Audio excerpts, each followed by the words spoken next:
The country life is often envied by those who dwell in the city. Why? Well, there's the peace and quiet of the country night.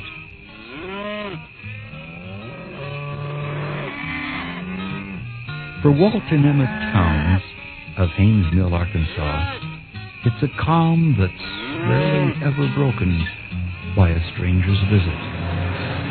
Sci-Fi Radio presents an adaptation of Avram Davidson's short story, The Grantha Sighting.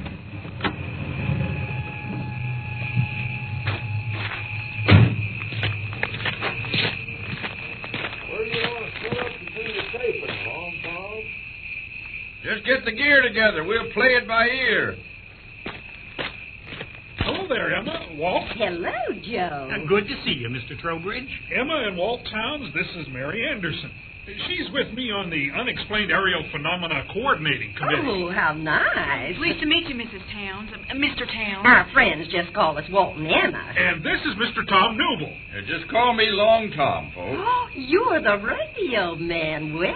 Long Tom would like to record an interview for his program. If you folks don't mind that. Mine? Of course not. You folks just come on in and make yourselves at home. Thanks. Okay, Walt. Bill, you can bring the gear inside.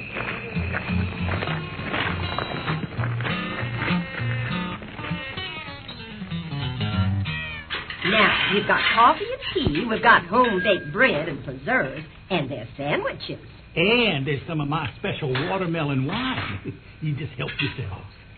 Oh, this looks just wonderful. Well, mighty nice. And real tasty, too. You know, folks, I've been up here several times now, and you two have always put on a big spread like this.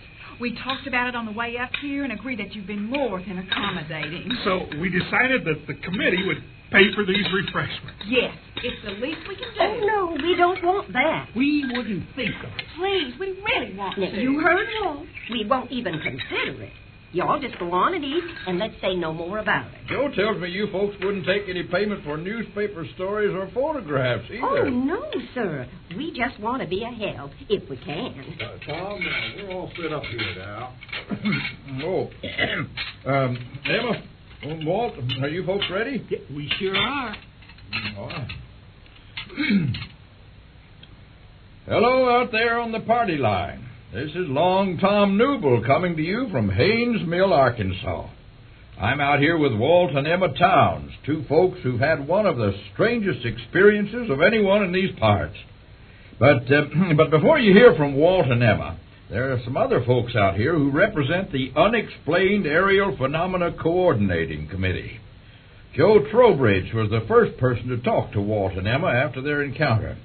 So, Joe, you had something you wanted to say to our listeners? It's about that cloth-like substance that was found up here on the night of October the 3rd. It's still defying the laboratory analysis, but we've asked the lab to give us a call tonight so that we can report on your show the very latest. Anyway, back to you, Long Tom. Oh, well, no. I sure didn't know they made apple butter like this anymore. Yes, sir, the Townses out here in Haynes Mill are poultry farmers by trade. But any time Emma wants to go into the preserves business, she can sure count on me. Oh, stop it, Mr. Long. No, it's the God's truth, I'm telling. And this chicken salad sandwich, it's the finest it's ever been the pleasure to put in my mouth. Oops. Beg your pardon. Be sure you edit that one out, Bill. Okay.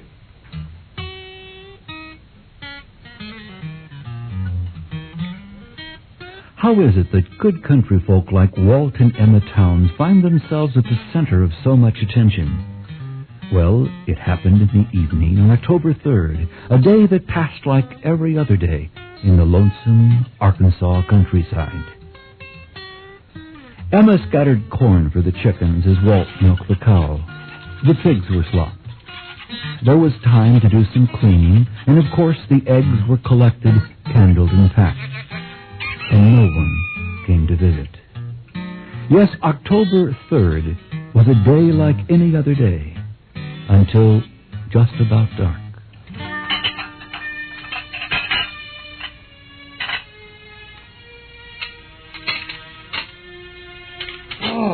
sure was a fine meal, Emma. Do you need a hand with the dishes? Emma? Emma, what is it? Come over here to the window, will you? See that cloud? Which one? That dark. There. Right where the sun sets.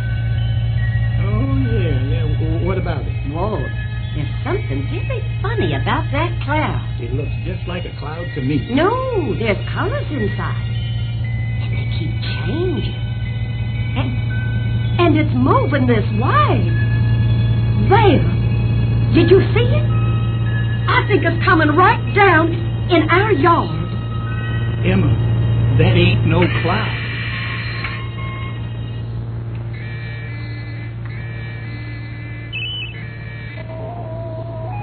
Holy moly. You're right, Paul. That ain't no cloud. What is that thing? I can't rightly tell. It's getting awful dark. Let's go out and turn on the porch light. Well, okay, if you want to.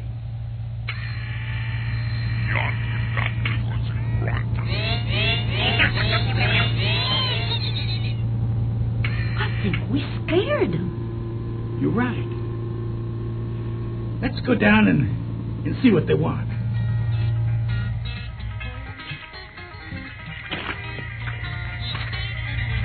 Hello in there. Can we help you? We didn't mean to scare you. Y'all come on out.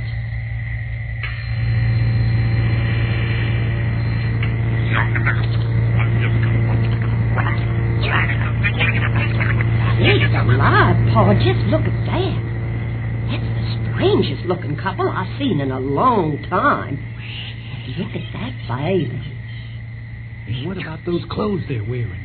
Looks almost like bloomers. Mighty light for this time of year. Yeah, they must be cold. Maybe that's why they're so blue. Yes. Well, my name is Emma Towns, and this is my husband, Walt. You folks in some kind of trouble? Look how short and broad they are. Hurt their feelings. You folks are going to catch your death out here with no coats on. Why didn't you come on in and sit a spell?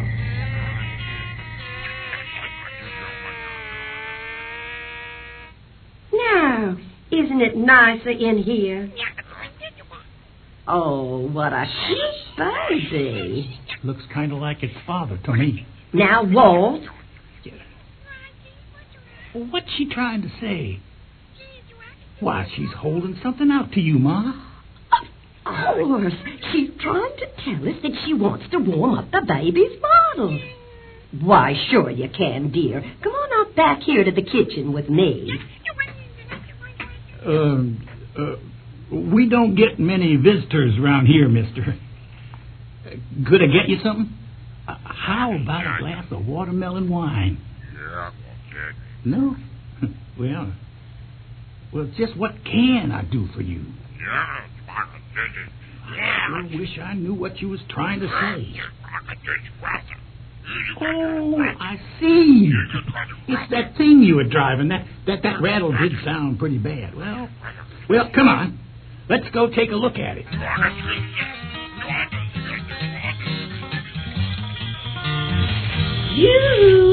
You fellas about got it fixed? Yeah.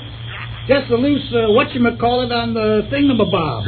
Is the baby okay? Well, it's asleep now. All it needed was a bottle and a clean diaper. We were happy to be of help. Anytime you're around this way, you just drop right in.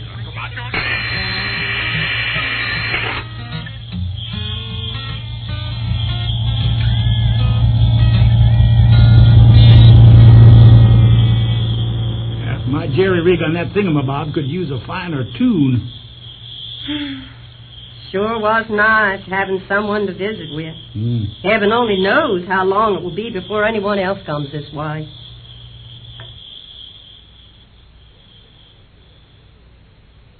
Before we get going with the real true story of what happened, I think many of my listeners would like to know just a little bit more about the two nice folks all this happened to.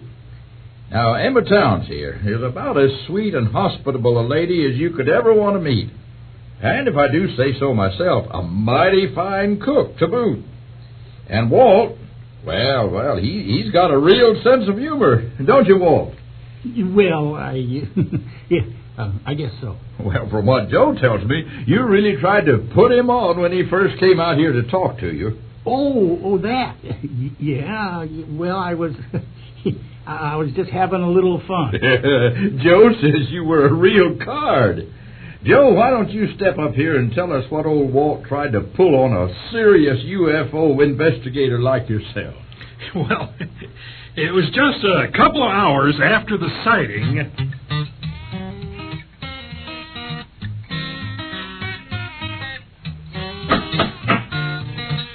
Howdy. What can I do for you? Who is it, Walt? Ask him on in. Come on in. I'm Joe Trowbridge of the UAPCC. That's the Unexplained Aerial Phenomena Coordinating Committee. I just heard that there was a UFO sighting in this vicinity. A what? A sighting. You know, a flying saucer from outer space. Oh, so that's what it was. You saw it? How close was it? Well, it landed right in our front yard. In your front yard? What did the aliens look like? Well, I'll tell you. They were blue. Blue? Yeah, well, sort of. Maybe blue-green, you know. Well, what were they wearing? Bloomers. Bloomers? Well, did they say what their purpose was in visiting Earth? Oh, sure, yeah, they told us right off. They needed some help to fix up their airship, and when I helped the mister do that, Emma helped the missus with the baby. Now, wait a minute. You don't really expect me to believe that. Why not? It's nonsense. No serious UFO investigator worth his salt is going to be taken in by a story such as that. Of course not. You just hush up, Walt. Walt's just joking, Mr. Trowbridge. Shame on you, Walt, teasing this nice gentleman. Why, it didn't happen like that at all. It didn't? It didn't? No, it didn't. Well, what did happen? I mean, what really happened?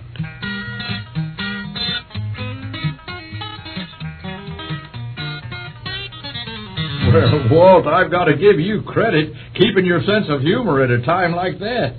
If something like that had happened to me, I'd be shaking in my boots. Well, anyway, we need to get down to brass tacks and do some serious talking about what really happened that night. Emma, the mic is all yours. Well, they were tall. Very tall. And they had on spice suits. They looked like us, only their heads were bigger. And they had no hair. No hair at all. Their leader spoke to us. Well, that is, it was more like telepathy or something. He said that his name was Grantha. That's it. His name was Grantha. I said you went on me. I heard Grantha. Huh? And he said we should be afraid because they came in peace. Earth people, he said, we have observed you for a long time, and now we feel that the time has come to make ourselves known to you. So Grantha came in peace then, huh? Yes, that's right.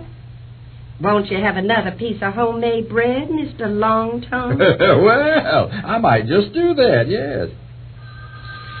Oh, I'll go get that. It might be the lad calling. And some tea? Well, if you insist. That's real friendly of you, Miss Emma Towns, down here in Haynes Mill, Arkansas. No sugar, just cream, please. That was the lab. They had a report on the cloth-like substance left here by Grantha as a sample of his peaceful intentions and superior technology. What did it say? Well, they said it was very soft, very absorbent, and can't be burned. Is that all? Well, yes. How big is that cloth-like thing, anyway? Oh, I had the good fortune to see it at the lab. As a mother of three, the best comparison I can give is that it's just about the size of an ordinary diaper. A diaper! A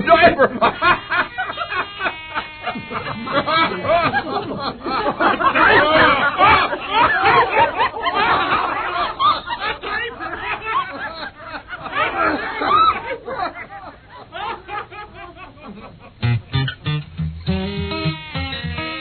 Our cast for today's story included George Latchford as Walt and Gene Evans as Emma. Long Tom was played by Melvin Dacus, and Joe was Dale Castle.